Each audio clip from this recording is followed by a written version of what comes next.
आप सब लोग मेरे चैनल के वीडियोस तो देख रहे हैं पर मेरे चैनल को सब्सक्राइब नहीं कर रहे हैं। मेरे चैनल को सब्सक्राइब भी कीजिए और पूरी वीडियो को देखिए। तो चलिए स्टार्ट करते हैं। पिछले एपिसोड में हमने देखा था कि वीर रितेश बल्ला के हर एक हमले को अपने किटिंग स्किल से बचते जा रहा था। इसीलिए रितेश बल्ला ने वो क्रिस्टल अपने हाथ में पकड़ लिया था।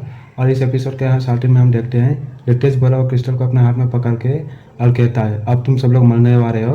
और हंसते हुए वो क्रिस्टल को अपने माथे पे लगा देता है। इससे पहले वीर और रूही कुछ भी समझ पाते, रितेश बल्ला के माथे पे लगा हुआ क्रिस्टल अचानक से ही लाल रंग की लाइट ग्लो करना स्टार्ट कर देता है। यानी कि उस लाल रंग के क्रिस्टल से निकलते हुए लाल रंग की लाइट के थ्रू अपना रास्ता बनाते हुए अचानक से ही हवा में टहल रहे हरे रंग के मिनी क्रिस्टल एक बार फिर से वीर की तरफ मुड़ जाते हैं। अभी वीर वो हरे रंग के मिनी क्रिस्टल्स को अपने ओर बढ़ते हुए देखकर कहता है, आखिर ये रितेश बल्ला वो सब क्रिस्टल्स को कंट्रोल कैसे कर पा रहा है। तभी वो हरे रंग के मिनी क्रिस्टल का झुंड वीर के सामने आ गया था।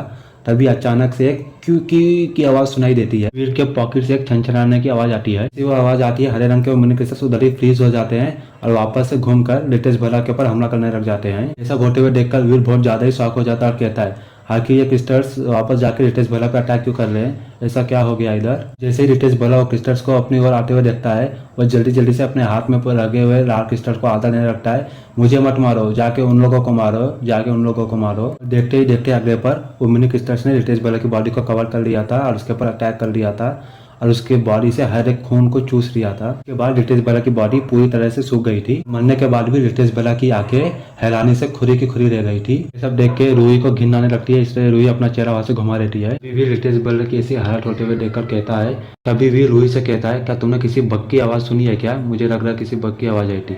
रूही कहती है, क्या किसी इंसेक्ट की आवाज।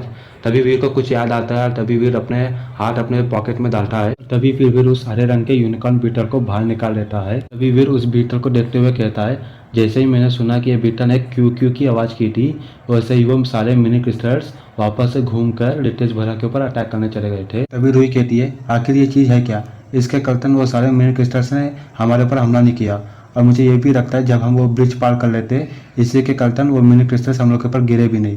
आखिर ये छोटी सी चीज है क्या जो इतनी नहीं डरावनी जैसी लगती है। दोनों के पास यह सवाल का जवाब नहीं था कि आखिर वो यूनिकॉर्न बीटल ने उन लोग की मदद क्यों की। इसलिए वीर तभी उस बीटल को फिर से अपने पॉकेट में रख लेता है। उसके बाद वीर रितेश बल्ला की बॉडी के पास जाता है। फिर जाकर रितेश बल्ला के हाथों में मौजूद उस लाल रंग के क्रिस्टल को उठाता है। जैसे ही वो लाल रंग का क्रिस्टल वीर के हाथ में आता है, वीर का 9 लाख का कैट का पेंडन और ज्यादा स्ट्रॉन्ग तरीके से रिएक्ट करने लग जाता है। आखिर ऐसा हो कैसे सकता है। आखिर ये दोनों एक दूसरे को रिएक्ट कैसे कर सकते हैं। आखिरकार इन दोनों के बीच में कौन सा कनेक्शन है। वीर और फिर कुछ देर तक सोचता है और फिर वीर भी रितेश बल्ला की तरह उस लाल रंग के क्रिस्टल को अपने माथे पे लगा देता है।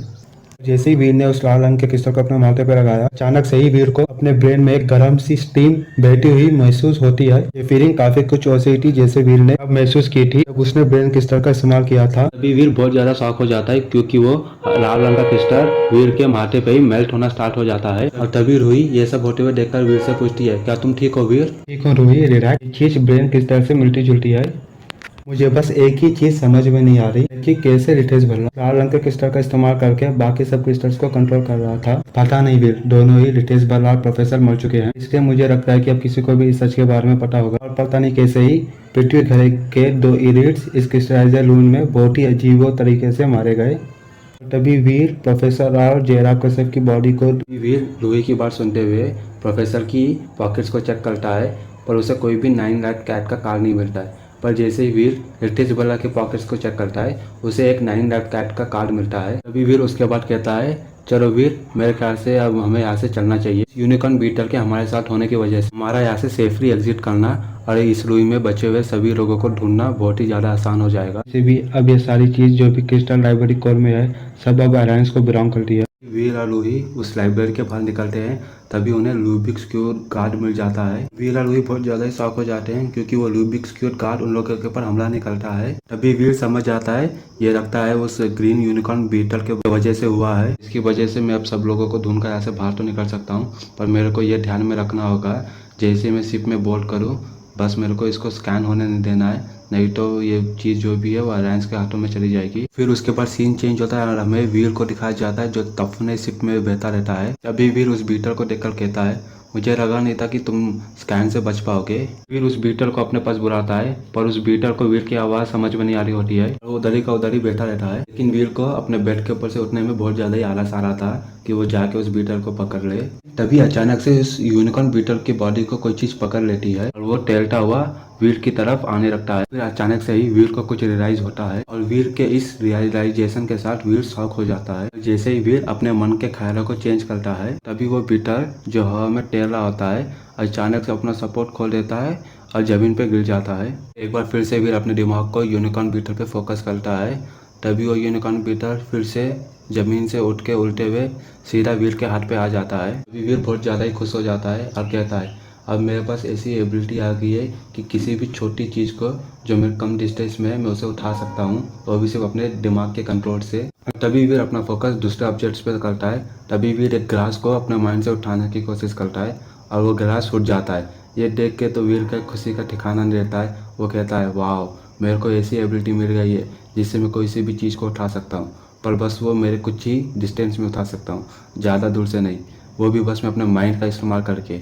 ये तो बहुत ज़्यादा ही औसम है। तभी वीर अपने अलमारी से अपने कपड़े को उठाने की कोशिश करता है, पर वो चीज़ उठती नहीं है और इसी कारण वीर सोचने लगता है कि वीर सोचता है लगता है ये लाल रंग के कृष्णा ने मेरे माइंड को एक रेवोल्यूशनरी डेवलपमेंट कर दिया है। एक ही बात का अफसोस है, मेरी ये काबिलियत बहुत ज़्यादा ही कमज़ोर है, फिलहाल ये मेरे किसी काम की नहीं है। तभी सीन चेंज होता है और हमें कैप्टन का ऑफिस दिखाया जाता है जहाँ पर रूही बैठी हुई रहती है और तभी वीर अपने हाथों में एक ग्लास पकड़ते हुए आता है और कहता है, आखिर क्या हो गया जिसने हमारे कैप्टन को दुखी कर दिया है। जो भी क्रिस्टलाइजर में खुदाई के काम पे जो भी ये सब हुआ था उसके कारण इसने हम सभी को वापस आने का ऑर्डर दिया है। फिर रूही से पूछता है, क्या तुम्हें कोई पनिशमेंट भी मिलने वाली है क्या? फिर रूही कहती है, फॉर्चुनेटली वो जो तुमने वो 2 क्रिस्टल्स ढूंढे थे वो उसके कारण उन लोगों ने हमारे सारे गुनाह को माफ़ कर दिया, जो भी मिस्टेक्स हमसे हुए थे सभी को माफ़ कर दिया है। साइंस ने इसके कारण टफने में सारे इंटरनेट एक्सेस को ब्लॉक कर दिया है। तभी कहता है, बिना इंटरनेट के तो मैं ग्लैडिएटर प्लेटफॉर्म पर लॉगिन नहीं कर सकता हूँ।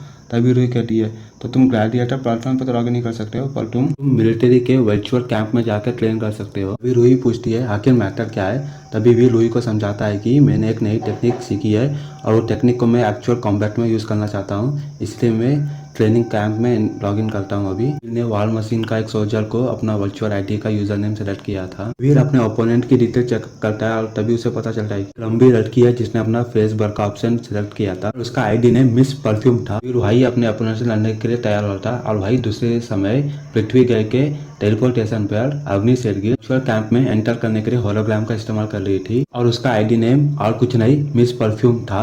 जैसे ही अवनी अपने अपोनेंट का आईडी नेम चेक करती है, अवनी बहुत ज्यादा ही शॉक हो जाती है क्योंकि 7 किल के वीडियो के अपलोड होने के बाद ये आईडी नेम यूजर्स के बीच में काफी ज्यादा फेमस हो गया था। इसी से ये चैप्टर हाइपर एंड हो जाता है।